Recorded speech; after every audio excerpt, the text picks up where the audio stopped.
హరే కృష్ణ. 14వ అధ్యాయము గుణత్రయ విభాగ యోగము. శ్రీ భగవాను వాచ. మొట్టమొదటి శ్లోకం ఇప్పుడు తెలుసుకుందాం.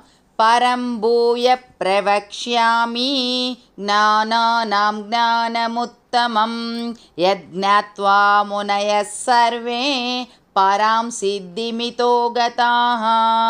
జ్ఞానార్జనమున మహనీయుడైన ఋషీశ్వరులు మోక్షమును పొందారు. అట్టి మహత్తరమైన జ్ఞానాన్ని నీకు ఉపదేశిస్తున్నాను అర్జున అని భగవానుడు శ్రీకృష్ణ పరమాత్మ చెప్పారు.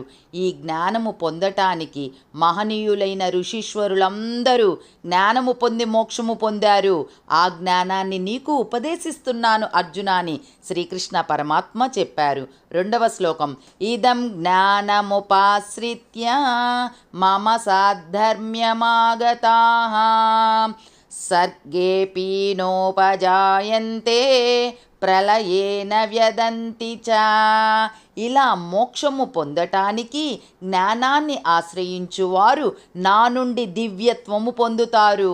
వారికి ఏ ప్రళయ భయము ఉండదు. ఎవరైతే మోక్షాన్ని పొందాలనుకుంటారో, ఎవరైతే ఐహిక వాంఛల మీద, ఎటువంటి మమకారాల మీద వ్యామోహాలు పొందకుండా ఉంటారో, భగవంతుడు సర్వాంతర్యామి అని తెలుసుకుంటారో, ఎవరైతే జ్ఞానము కావాలనుకుంటారో అటువంటి వారు నన్ను ఆశ్రయిస్తే వారు దివ్యత్వం పొందుతారు. అంతేకాకుండా బయట ప్రపంచంలో జరిగిన ఏ ప్రళయము ఆయనకి భయం ఉండదు అని కృష్ణ పరమాత్మ వివరముగా చెప్పారు. 3వ శ్లోకం. మమయో నిర్మహద్ బ్రహ్మ తస్మిన్ గర్భం దదామ్యహం సంభవ సర్వభూతానాం తతో భవతి భారత. ఓ అర్జున, సర్వజీవులను బ్రహ్మము ద్వారా పుట్టించి భౌతిక ప్రకృతిని సర్వ ప్రాణులకు జ్ఞానస్థానము చేశాను. అంటే ఏమిటి? నేను సర్వజీవుల్ని బ్రహ్మదేవుడు రాతలు రాయిచ్చాడు కదా, మనందరి రాతలు రాసేదెవరు? బ్రహ్మదేవుడు. కానీ నేను వాళ్ళని పుట్టించాను కదా. భౌతిక ప్రకృతి సర్వ ప్రాణులు, ఆ భౌతిక ప్రకృతి మన చుట్టూ ఉంటుందన్నమాట. ఆ ప్రకృతిలో మనము వశమై ఉంటాం. దాన్ని జయించిన వాడే గొప్పవాడు అని శ్రీకృష్ణ పరమాత్మ నేను మొట్టమొదట వీరికి జన్మస్థానము చేశాను భౌతిక ప్రకృతిని అని కృష్ణయ్య చెప్పారు. 4వ శ్లోకం. సర్వయోనిషు కౌంతేయ మూర్తయ సంభవంతి యాః తాసాం బ్రహ్మ మహద్యోనిః అహం బీజప్రదపిత. ప్రపంచమున జన్మించు ఎల్ల చరాచర జగత్తుకి ప్రకృతి తల్లి వంటిది, నేను తండ్రి వంటి వాడిని. మరి ఈ ప్రకృతి లేకపోతే మనకి జీవన లేదు, మనుగడే లేదు. అటువంటి ప్రకృతి మన యందు ఉన్నది. ఆ తర్వాత ఈ ప్రకృతిని నడిపించేవాడే ఆ పరమాత్మ. అటువంటి నేను తండ్రి వంటి వాడినని శ్రీకృష్ణ పరమాత్మ నడిపించేది నేను అని ఎంత చక్కగా వివరం చెప్పారు. 5వ శ్లోకం. సత్వం రజస్తమ ఇతి గుణాః ప్రకృతి సంభవాః నిబధ్నంతి మహాబాహో దేహే దేహినమం వ్యయం. ఓ అర్జున, తల్లి వంటి ప్రకృతి నుండి ఉత్పన్నులైన జీవులను సత్వరజ తమో గుణాలు మోహిస్తాయి. మొట్టమొదట ఏ జీవుడైతే భూమి మీద పుట్టాడో వాడు ఎంతో పవిత్రముగానే ఉంటాడు. కానీ ప్రకృతిని నేను పుట్టించాను కదా, దానిలో కొన్ని గుణాలను కూడా పుట్టించాను అర్జున. అవి ఏమిటంటే సత్వగుణము, రజోగుణము, తమోగుణము. అటువంటి గుణాలు ఆ మనిషిని కానీ ఆ వ్యక్తిని కానీ మోహిస్తాయి. అలా మోహించినప్పుడు ఇప్పుడు చెప్తున్న 6వ శ్లోకంలో తత్ర సత్వం నిర్మలత్వాత్ ప్రకాశకమనామయం సుఖ సంగేన బధ్నాతి జ్ఞాన సంగేన చానగా. ఓ అర్జున, త్రిగుణములలో సత్వగుణము నిర్మలమగుటం చేసి సుఖ జ్ఞానాభిలాషుల చేత ఆత్మదేహమునందు వచ్చుచున్నది. ఓ అర్జున, ఈ 3 గుణాలు ఉన్నాయి కదయ్యా. మొట్టమొదట సత్వగుణము. ఆ సత్వగుణము ఉన్నవారు ఎంతో నిర్మలముగా, భక్తితో, ప్రశాంతముగా ఎదుటి మనిషిలో భగవంతుడిని చూస్తూ, ప్రతి మనిషిని గౌరవిస్తూ, జ్ఞానము పొందటానికి, అన్నీ తెలుసుకోవాలని వారి యొక్క కుతూహలమే ఆత్మ వాళ్ళ దేహములో బందీ అయి ఉంటుంది. అంటే ఏంటి? లోబడిపోతుంది. ఆ మంచి మనుషులకి ఆత్మ ఎంతో సహకరిస్తుంది. వారికి ఎటువంటి కష్టము, వారికి ఎటువంటి వేరే ఆలోచనలు కూడా ఉండవు. అందువల్ల వాళ్ళు ఎంతో ప్రశాంతముగా ఉంటారు. 7వ శ్లోకం. రజో రాగాత్మకం విద్ధి తృష్ణా సంగ సముద్భవం తన్నిబధ్నాతి కౌంతేయ కర్మ సంగేన దేహినం. ఈ 2వ గుణం ఉంది చూసారా, రజోగుణం. ఓ కౌంతేయ, రజోగుణము కోర్కెల యందు అభిమానము, అనురాగము పుట్టించి ఆత్మను బంధిస్తుంది. అంటే ఏమిటి? ఈరోజు ఈ కోరిక తీరింది, వెంటనే కోరిక తీరిన వెంటనే ఇంకొక కోరిక పుడుతుంది. ఆ కోరిక తీర్చుకోవటానికి కష్టపడి ఆ కోరిక తీరేసరికి ఇంకో కోరిక పుడుతుంది. ఈ విధముగా ఆత్మ లోపల బందీ అయిపోతుంది. ఆ కోరికలన్నీ తీర్చుకుంటూ ఉండేసరికి ఈ మాయా ప్రపంచంలో మనకి ఎటువంటి బంధన విముక్తి అనేది ఉండదు. 8వ శ్లోకం. తత్వస్థ జ్ఞానజం విద్ధి మోహనం సర్వదేహినాం ప్రమాదాలస్య నిద్రాభిః తన్నిబధ్నాతి భారత. ఈ శ్లోకం చదవటానికే మన నాలుక తడబడుతుంది. ఎందుకో తెలుసా? ఇది ఈ యొక్క తమో గుణం ఉన్న చూసారా ఓ అర్జున, అజ్ఞానం వల్ల పుట్టినది తమో గుణము. అంటే భగవంతుడు మనకిచ్చిన జ్ఞానాన్ని మన యొక్క అజ్ఞానముతో కప్పివేయబడి, అంతా నాకే తెలుసు, అంతా నేనే, నాదే, నాకన్నీ తెలుసు అని ఎప్పుడైతే మానవుడు గర్వముగా ఎట్లా ఉంటాడో అది సర్వ ప్రాణులను మోహింపజేసి ఆలస్యము, అజాగ్రత్త, నిద్ర, రేపు చేద్దాంలే, తర్వాత చేద్దాంలే అనే బద్ధకము ఇవన్నీ ఆవహించి ఆ మనిషి ఏ పని చెయ్యటానికి ముందుకు రాడు. అది ఆ ఆత్మలో ఈ రజోగుణము, తమో గుణము ఎంతో మనిషిని మోహింపజేస్తుంది. దానివల్ల మనిషికి ఆలస్యము, అజాగ్రత్త, నిద్ర వాటితో బందీ అయిపోతాడు అని శ్రీకృష్ణ పరమాత్మ చెప్పాడు. రజోగుణము ఒక రకం మోహంతో నిండిపోతుంది, వ్యామోహాలు, కోరికలు. తమో గుణము మరీ చాలా చెడ్డది. అంటే ఏమిటి? ఎదుటి మనిషి సంతోషముగా ఉంటే చూడలేని వారే తమో గుణము కలిగిన వారు. ఈ విధముగా 8వ శ్లోకం చదువుకున్నాం. 9. సత్వం సుఖే సంజయతి రజః కర్మణి భారత జ్ఞానమావృత్యతు తమః ప్రమాదే సంజయత్యుత. సత్వగుణము కలిగిన మానవులకు అంతా మంచిగా ఉండి సుఖముందుంచును. అంటే ఏంటి? ఆ మానవుడు ఎంతో సంతోషముగా సుఖంగా ఉంటాడు. ఎందుకంటే భగవంతుడు ఇది నాకు ఇచ్చాడు, నేను దీనితో తృప్తి పడుతున్నాను. ఎదుటి మనిషి కష్టపడే వారిని మనం పోల్చుకొని వాళ్ళకన్నా మనం ఎంతో అదృష్టవంతులము అని అనుకున్నవాడే ఈ ప్రపంచాన్ని జయించగలుగుతాడు, ఎంతో సుఖంగా ఉండగలుగుతాడు. రజోగుణము గలవారికి క్షణము తీరిక లేకుండా మోహము ద్వారా బంధముతో బంధుడవుతాడంట. మనలాగే మానవులము, మనకి ఏంటి, ఏదైనా కానీ అది కట్టుకోవాలి, ఇది పెట్టుకోవాలి, అలా ఉండాలి, ఇలా ఉండాలి, వాళ్ళకన్నా గొప్పగా ఉండాలి, వాళ్ళకన్నా ఎక్కువగా మనము కోరికలు తీర్చుకోవాలనే పరిగెత్తుతూ వెనక్కి తిరిగి చూడకుండా పరిగెత్తుతూనే ఉంటాం. వారికి క్షణము తీరికుండదు. తమో గుణము గలవారికి జ్ఞానము కప్పివేయబడి ప్రమాదాలకు దగ్గరవుతారు. నాకన్నీ తెలుసులే అని చెప్పి వెనక ముందు ఆలోచించుకోకుండా పరిగెత్తుతూ ఉంటారే, వాళ్ళకి ఏ జ్ఞానం అనేది మనకి కప్పివేయబడి ఉంటుంది. వారు తొందరగా ప్రమాదాలకు గురవుతారు, ఎవరి మాట వినరు. 10వ శ్లోకం. రజస్తమచ్చాభిభూయ సత్వం భవతి భారత రజస్తత్వం తమచ్చైవ తమస్సత్వం రజస్తదా.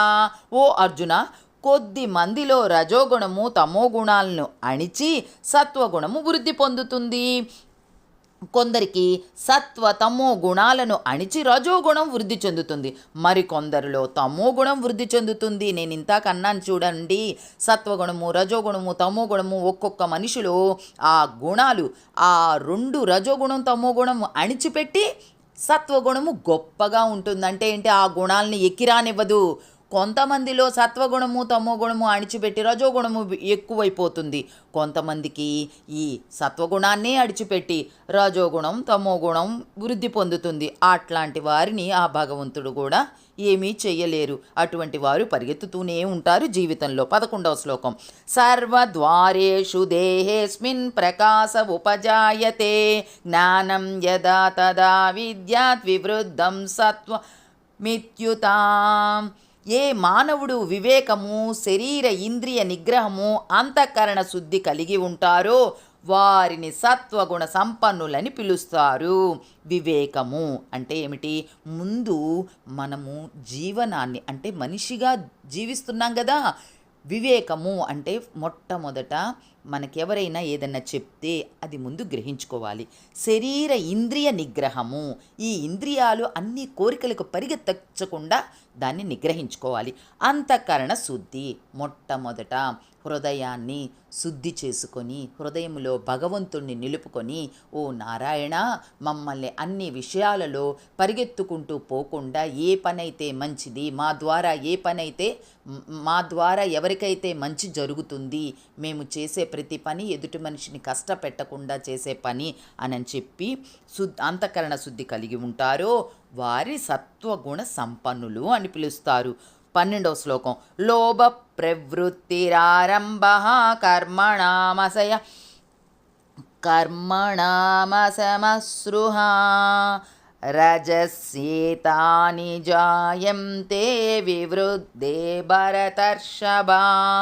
ప్రాపంచిక వ్యవహారాలపై ఆసక్తి కలిగి ఇతరుల్ని వంచుచు ఉన్నవారిని రజోగుణ ఉత్పన్నమవుతుంది. వారికి ఎదుట వాళ్ళని అధికారముగా అణిచివేస్తూ, వారిని నిందిస్తూ, వారి చేత పనులు చేయించుకుంటూ, వారిని కష్టపెడుతూ, ఇబ్బందులు పెడుతూ ఉండే వాళ్ళకి రజోగుణము ఉత్పన్నమవుతుంది. 13వ శ్లోకం. అప్రకాశో ప్రవృత్తిచ్చ ప్రమాదో మోహ ఏవ చ తమస్యేతాని జాయంతే వివృద్ధే కురు నందన. ఓ అర్జున, ఏ మానవునికైనా తమో గుణము అధికమైనచో ఇంద్రియ నిగ్రహము కోల్పోయి సోమరితనము, మందబుద్ధి, అధిక నిద్ర, పొరపాట్లు ఉత్పన్నమవుతూ ఉంటాయి. అటువంటి మానవుడు ఏ పని చక్కగా చేయలేడు. 14వ శ్లోకం. యదా సత్వే ప్రవృత్తే తు ప్రళయం యాతి దేహభృత్ తదోత్తమ విదాం లోకాన్ అమలాన్ ప్రతిపద్యతే. సత్వగుణము అధికమైన వారు కైవల్యము పొందిన తర్వాత వారు స్వర్గ సుఖాన్ని పొంది ఆ తర్వాత భక్తులతో సహవాసము చేస్తారు.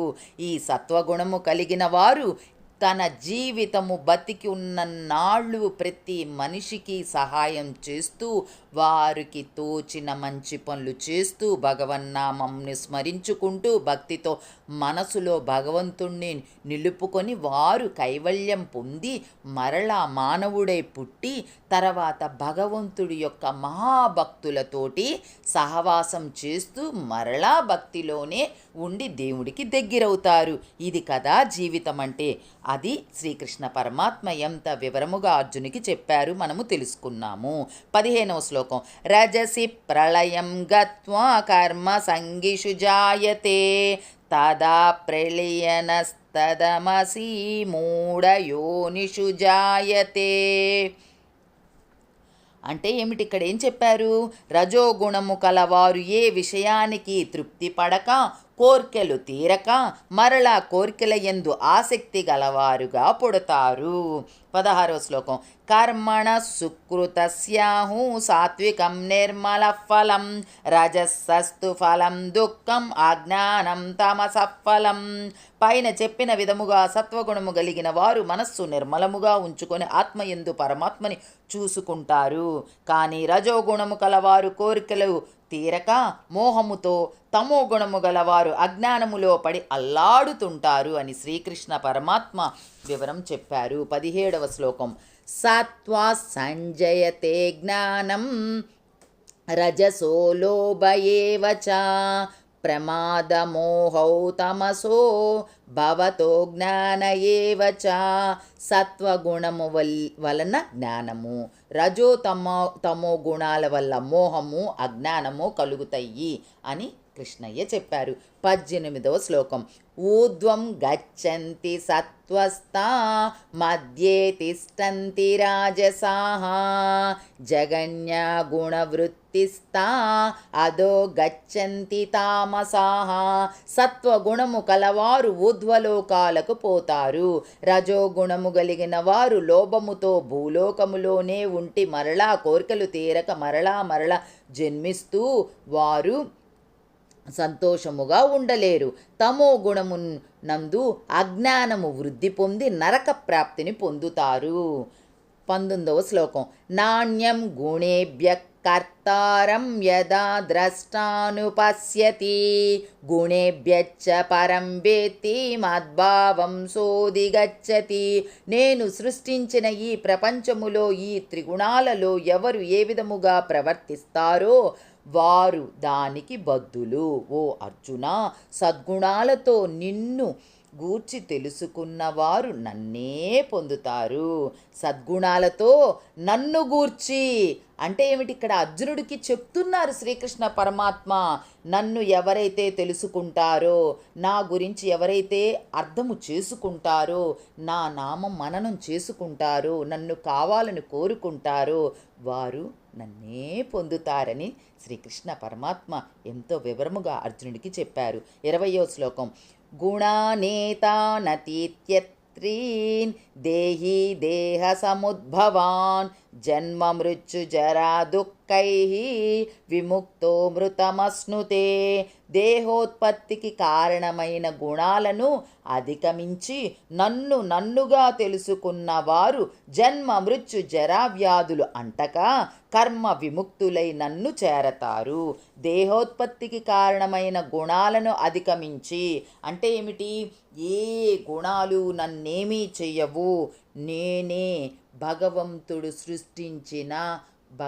సృష్టించిన రూపాన్ని, ఆయన మనల్ని భూమి మీదకు పంపారు. అటువంటి పరమాత్మని ఎవరైతే తెలుసుకొని నడుస్తారో, ఎవరైతే ఆ పరమాత్మ యొక్క లీలలు గానం చేసుకుంటారో వారు జన్మ మృత్యు జరా వ్యాధులు వారికి ఎటువంటివి అంటవు, కర్మ విముక్తులై నన్ను చేరతారని శ్రీకృష్ణ పరమాత్మ చెప్పారు. అర్జున ఉవాచ. 21వ శ్లోకం. కైర్లింగై త్రీన్ గుణానేతానతీతో భవతి ప్రభో కిమాచార కదం చైతాన్ త్రీన్ గుణానతి వర్తతే. ఓ నారాయణ, ఈ 3 గుణాలను అధిగమించటం ఎట్లా? అతని ప్రవర్తన ఏ విధముగా ఉండాలి? ప్రకృతిని అతిక్రమించే ఏది ఎట్లా? మనము ప్రకృతిని అతిక్రమించేటట్లు అని అర్జునుడు శ్రీకృష్ణ పరమాత్మను అడుగుతున్నారు. ఓ తండ్రి, ఓ నారాయణ, ఈ 3 గుణాల్ని మేము అధిగమించాలంటే ఏం చేస్తే అధిగమించుతాము? మాకు తెలియదు, నువ్వు చెప్పు తండ్రి అని శ్రీకృష్ణ పరమాత్మని శరణు వేడుతున్నారు అర్జునుడు. 22వ శ్లోకం. శ్రీ భగవాను వాచ. 22వ శ్లోకం ఇప్పుడు మనం తెలుసుకుందాం. ప్రకాశంచ ప్రవృత్తించ మోహమేవ చ పాండవా నద్వేష్టి సంప్రవృత్తాని నివృత్తాని కాంక్షతి. ఓ అర్జున, సత్వగుణం వల్ల ప్రకాశము, రజోగుణము వల్ల ఈర్ష్య, తమోగుణం వల్ల మోహము, ఇవి అన్నీ తమంతట తామే ఏర్పడతాయి. వీటికి లొంగక స్థిరత్వముగా ఉన్నవారే నాకు అత్యంత ప్రియులు అని శ్రీకృష్ణ పరమాత్మ చెప్పారు. 23వ శ్లోకం. ఉదాసీనవదాసీనో గుణైర్యో న విచాల్యతే గుణావర్తంత ఇత్యేవా యోవతిష్టతి నేంగతే. శరీర వ్యామోహాలకు లోబడని వారు దేనికి విచారింపరు. ఈ ప్రకృతి మాయను తెలుసుకున్నవారు సచ్చిదానంద పరమాత్మని చేరతారు. ఈ శరీరం మీద మమకారముతో మనము ఎటువంటి ఇవి చెయ్యకుండా శరీరాన్ని వ్యామోహాలకు లోబడని వారు దేనికి విచారించరు. అలా ప్రకృతి మాయను తెలుసుకున్నవారు వారు పరమాత్మని, పరబ్రహ్మ స్వరూపమైన శ్రీకృష్ణ పరమాత్మని తెలుసుకుంటారు, ఆ పరమాత్మనే చేరతారు అని కృష్ణ పరమాత్మ అర్జునుడికి వివరంగా చెప్పారు. 24వ శ్లోకంలో ఇప్పుడు ఒక చక్కటి శ్లోకం చెప్తున్నారు, మనం విందాం. సమదుఃఖ సుఖస్వస్థ సమలోష్టాస్మకాంచన తుల్య ప్రియా ప్రియో ధీరా తుల్య నిందాత్మ సంస్తుతి. సుఖ దుఃఖాలకు చెలించని మనస్సు గలవాడై త్రిగుణాతీతుడై నా స్వస్వరూపమును మనస్సునందు నిలుపుకున్నవారు దేనికి లొంగక సమస్థితిలో ఉంటారు. ఎవరైతే ప్రతి మనిషి తన మనస్సులో పరమాత్మని నిలుపుకొని నిత్యము స్వామిని తలుచుకొని దేనికి లొంగకుండా ఉంటారో వారు సమస్థితిలో ఉంటారు. అంతేకాకుండా నాకు దగ్గరవుతారని శ్రీకృష్ణ పరమాత్మ చెప్పారు. ఇంకొక శ్లోకము, ఇది ఎంతో గొప్పది. 25వ శ్లోకం. మానవ మానయోస్తుల్యో తుల్యో మిత్రారిపక్షయో సర్వారంభ పరిత్యాగి గుణాతీత సవుచ్యతే. మానవ మానయోస్తుల్య తుల్యో మిత్రారిపక్షయో సర్వారంభ పరిత్యాగి గుణాతీత స ఉచ్యతే. మానవుల యందును శత్రుమిత్రుల యందును సమమైన మనస్సు కలిగిన వారు త్రిగుణాతీతులు అంటారు. ప్రతి మనిషిలో భగవంతుణ్ణి చూస్తూ ప్రతి మాట ఎవరైనా ఏది చెప్పినా గౌరవించి గుర్తించి అది మంచి మాట అయితే మంచి మార్గమైతే అవలంబిస్తూ నడుచుకుంటూ ధర్మం తప్పక కృష్ణ పరమాత్మ పాదాలను ఎవరైతే శరణాగతి వేడతారో వారు త్రిగుణాతీతులు అంటారు. అటువంటి వారు నాకు అత్యంత ప్రియమైన వారు అని శ్రీకృష్ణ పరమాత్మ చెప్పారు. 26వ శ్లోకం. మాం చయో వ్యభిచారేణ భక్తి యోగేన సేవతే సగుణాన్ సమతీత్యైతాన్ బ్రహ్మ భూయాయ కల్పతే. నిశ్చల సంపూర్ణ భక్తితో ఉండేవారు నన్నే చేరతారు. హృదయములో బ్రహ్మ జ్యోతితో ఉన్న వారికి నేనే మూలాధారమై ఉంటానని శ్రీకృష్ణ పరమాత్మ ఎంత చక్కగా వివరముగా చెప్పారు. భగవంతుణ్ణి ఎవరైతే హృదయములో బ్రహ్మ జ్యోతితో ఉన్న వారికి నేనే మూలాధారమై ఉంటాను. అటువంటి వారు హృదయ శుద్ధి కలిగి ఉంటారు. ప్రతి మనిషిలో భగవంతుని చూస్తారు. ప్రతి మనిషి బాగు కోసం మంచి మాటలు చెప్తారు. అంతేకాకుండా వారి యొక్క జీవితాన్ని సఫలం చేసుకుంటారు అని కృష్ణయ్య చెప్పారు. 27వ శ్లోకము. బ్రహ్మణో హి ప్రతిష్టాహం అమృతస్య వ్యయస్య చ శాశ్వతస్య చ ధర్మస్య సుఖస్యేకాంతికస్య చ. ఎవరైతే నిర్మలమైన నిశ్చలమైన మంచి మనసుతోటి సంపూర్ణ భక్తితో ఉంటారో వారు నన్నే చేరతారు.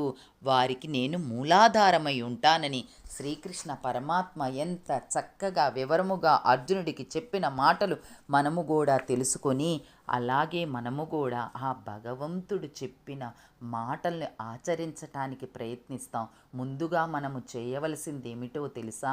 భగవంతుడా, ఈ జీవితాన్ని కొనసాగిస్తున్నాం, తెలిసి చేస్తున్నాం, తెలియక చేస్తున్నాం, ఎన్నో తప్పులు చేస్తున్నాం, మమ్మల్ని చెయ్యి పట్టుకొని నడిపించి ఈ ప్రపంచంలో మాకు ఎటువంటి ఒడిదుడుకులు లేకుండా మా జీవితాన్ని సరైన బాటలో నడిపించు తండ్రి అని చక్కగా మనము భగవంతుణ్ణి వేడుకుందాము. జై శ్రీకృష్ణ పరమాత్మకి జై.